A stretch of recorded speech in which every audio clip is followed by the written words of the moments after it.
एकटे असताना अवघड वाटायचं, ओझं होतं अशी करायचं, मान उंचावली सगळ्याच्या सोबतीनं. इथं कुणी हुकूम करत नाही आणि इथं कुणी झुकत पण नाही. सगळ्याची मालकी, सगळ्याचा निर्णय. हात वेगळे वेगळे पण ध्येय एकच. शहर स्वच्छ ठेवायचं, आपलं आयुष्य घडवायचं, ते हक्कानं.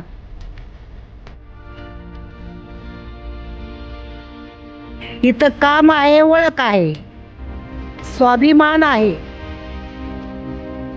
इथं ताकद आहे एकजुटीची. ही फक्त सहकारी संस्था नाही, ही आमच्याच हातानं उभी केलेली ही दुनिया आहे.